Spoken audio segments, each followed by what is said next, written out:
Меня зовут Ника Ван, и сегодня специально для канала Клуб путешественников мы находимся в Мирском замке, где раньше проживала вся литовская аристократия. Этот замок был много раз разрушен и восстановлен и несет в себе очень большую историю и красоту.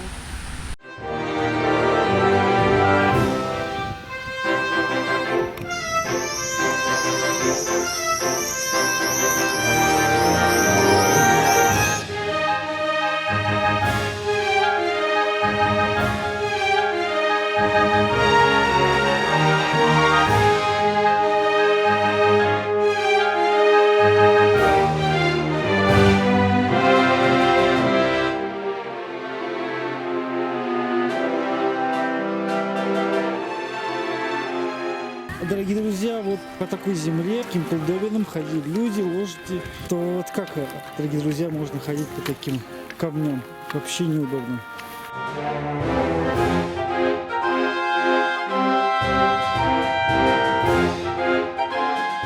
Вот колодец. Почему он закрыт?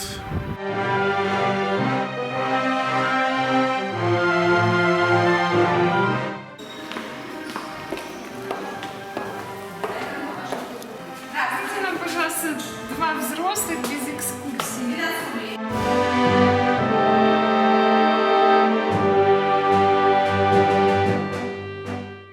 Дорогие друзья, мы приобрели два билета, но сегодня мы попали в годный день, поэтому стоимость на одного взрослого будет 6 белорусских рублей. А так билет стоит 14 белорусских рублей. В общем, замок огромный. Поехали!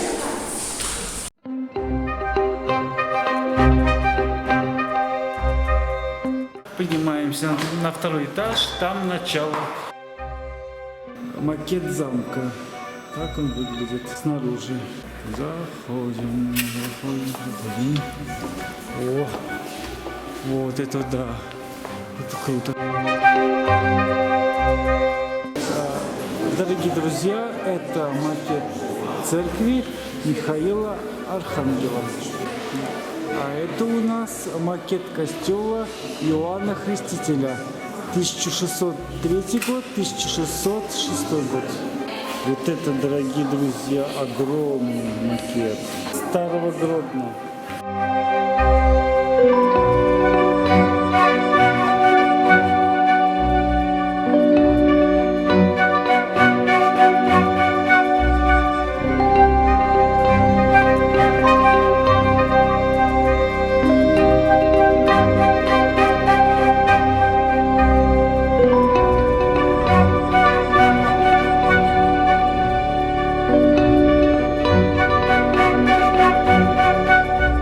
Это булава и массе 17 веков. Это бомбы и мортиры 1700 год.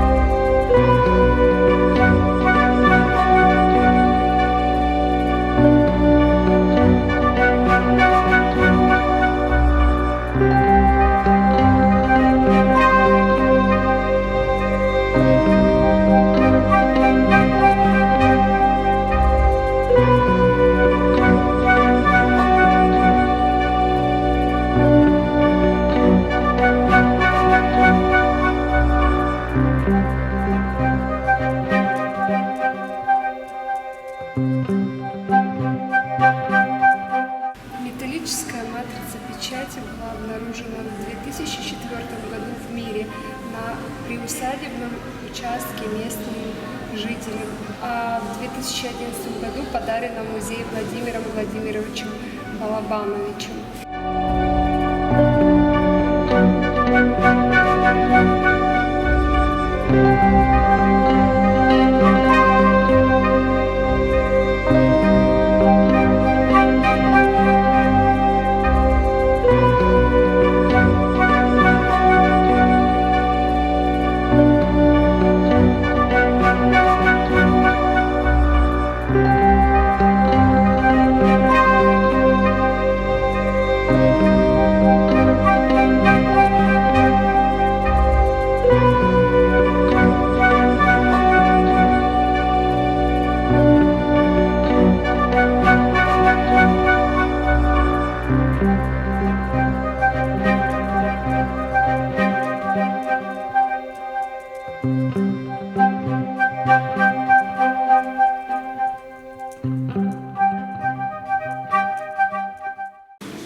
века. Металл, ковка, художественное травление, чеканка, искусственное старение, серебрение, позолота, покрытие эмалью.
Помещение, которое объединяло остальные части здания с выходом в сени, отделяли жилую часть дворца от парадной и давали начало анфиладе покоев. Они могли использоваться для отдыха слуг, прибывших гостей. Как правило, в них выводились дымоходы и топки из всех соседних помещений, что делало сени одним из самых теплых мест здания.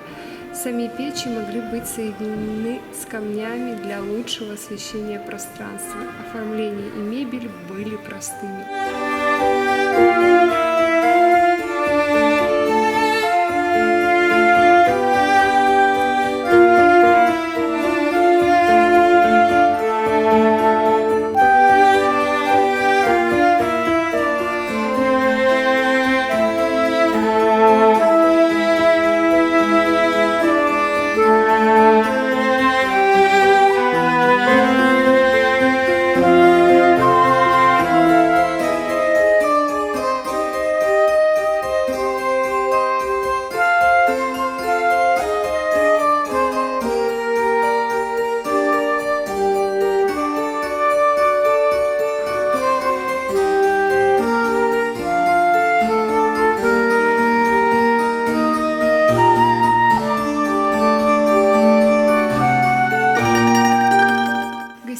Князья Святополк Мирские владели замком в Мире.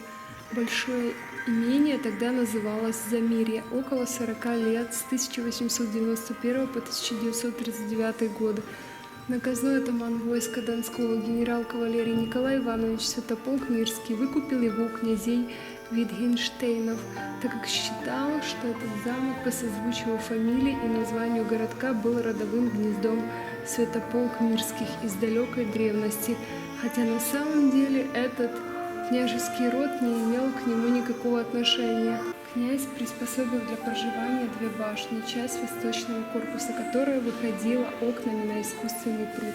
комнаты замка сохраняли свой естественный вид. Интерьеры, известные по изображениям, спроектировал варшавский архитектор Теодор Бурше. Комнаты поражают простотой и скромностью. Князь хотел максимально сохранить атмосферу древнего замка и одновременно иметь новинки 20 века – электричество, котельную, телефонную связь. Стены были кирпичными или оштукатуренными. В гостиной стояла простая мебель в стиле арт-деко и модерн. Для тепла на полу были посланы персидские ковры. В гостиной собирались родственники князя, его братья и племянники, которые подолгу жили в замке. Здесь слушали музыку на пластинках, пели, играли в карты, шахматы, принимали гостей из соседних имений Несвеже, Любчи, а также из Гродно и Вильнюса. Прекрасный голос имела любимая племянница князя Надежда Ивановна. Перед вами кабинет князя Святополка Мирского.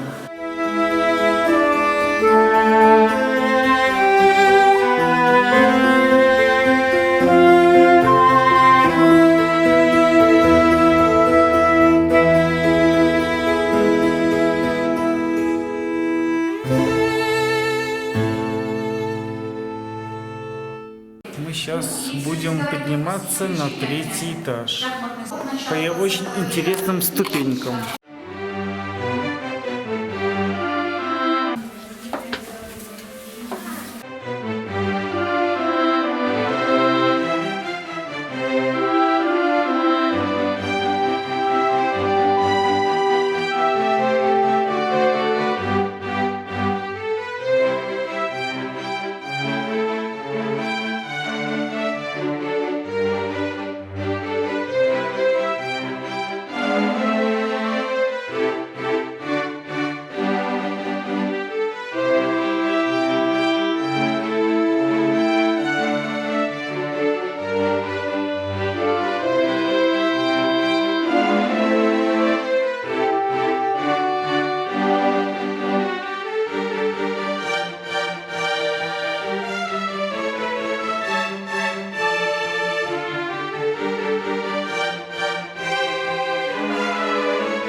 И вот, дорогие друзья, какой замечательный вид с окна открывается.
Дорогие друзья, перед вами ложки, вилки и приборы для вскрытия панцирей, раков и омаров.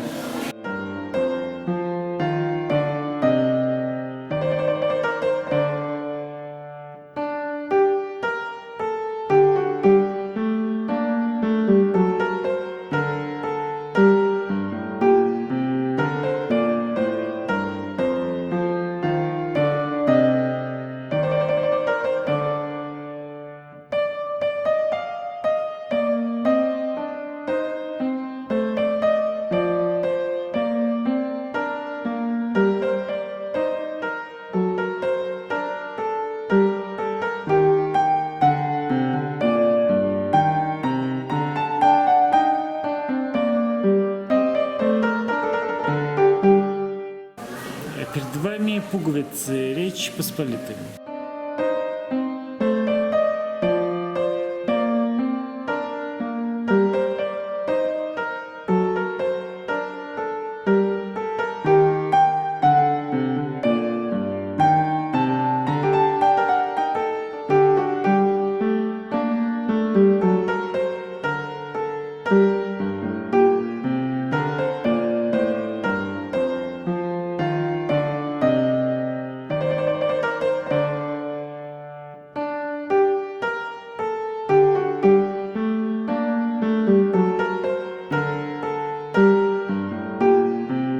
Перед вами поднос и ножницы для тушения свечей, снятия нагаром.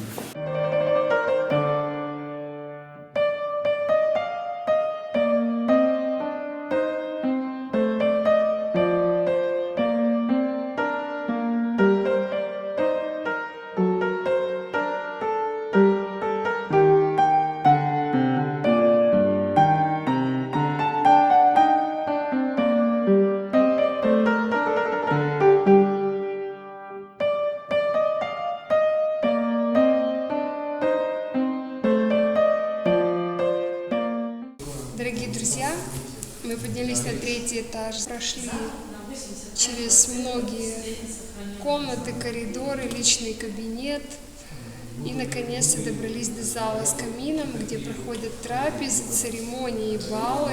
Здесь очень шикарные неординарные люстры, картины, гобелены, подсвечники. Здесь можно напрямую прикоснуться к истории и прочувствовать ее дух. Поэтому приезжайте обязательно в Мирский замок, и вы не пожалеете. Красота просто неимоверная.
Вот такими гранатами бомбили замок.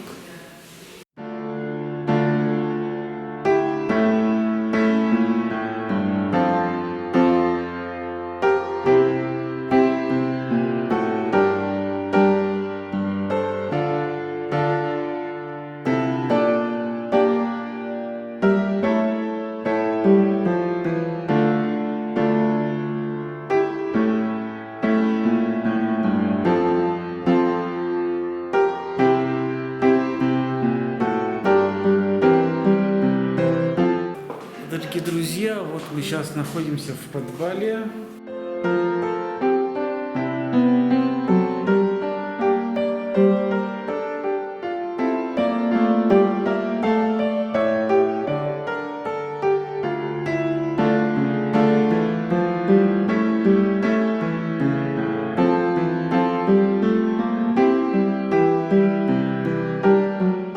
Ну и что здесь? Здесь было вино, да? 17-18 век. В магнатских резиденциях, как правило, устраивалось несколько помещений для хранения продуктов. Среди них особое внимание уделялось винным погребам, ведь там хранились дорогие вина самых разных сортов, привезенные из-за границы. Именно для их хранения создавались определенные условия.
вкусненько, дорогие друзья, я бы все это съел.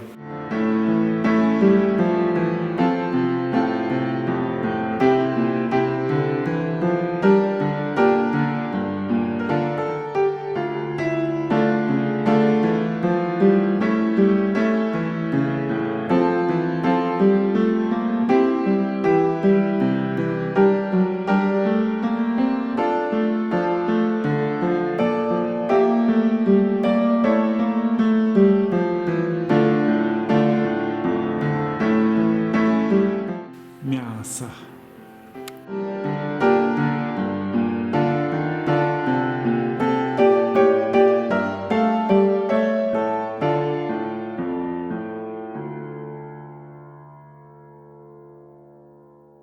Дорогие друзья, все, мы выходим из замка на летнюю площадку.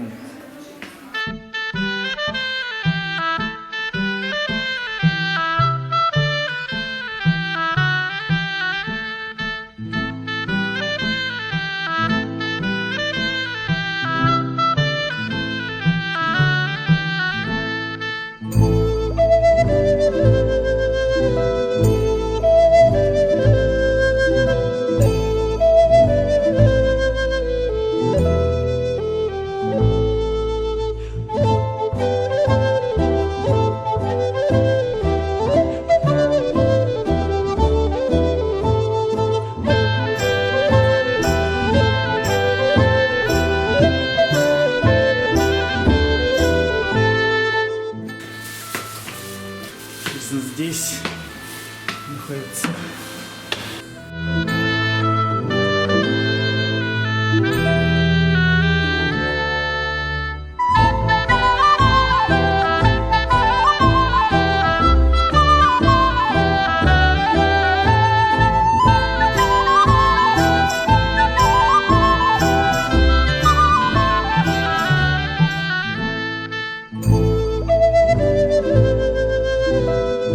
Дорогие друзья, а здесь у нас такой замечательный балкончик.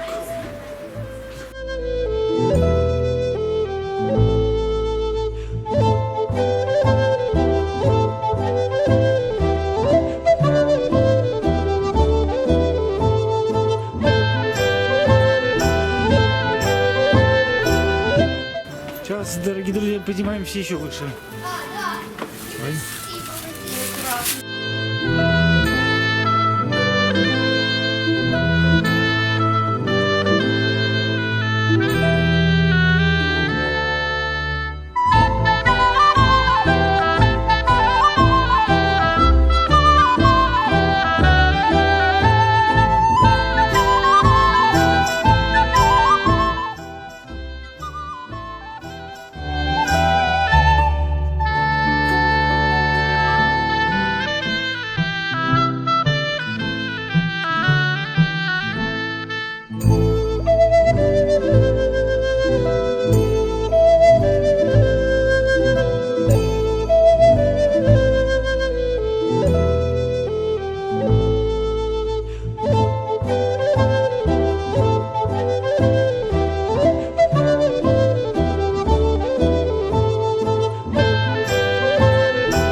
Дорогие друзья, наконец-то мы забрались на самую высокую точку Мирского замка, на ее башню.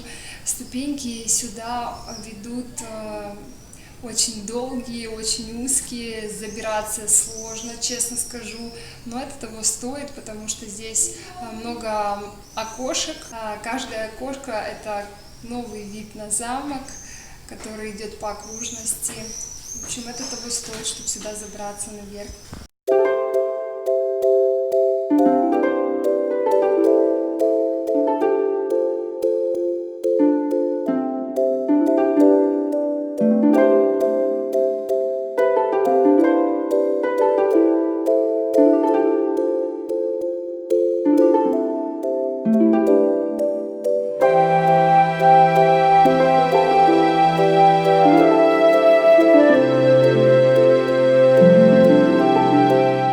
Сейчас прогуливаемся возле территории замка. Здесь должен быть итальянский сад. Вот мы должны его найти.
Друзья, вот мы и закончили наше путешествие по Мирскому замку. Так что подписывайтесь на наш канал, ставьте лайк. А с вами была ведущая Ника Ван и канал Клуб путешественников. Впереди вас еще ждет очень много интересного. До новых встреч. Всем пока!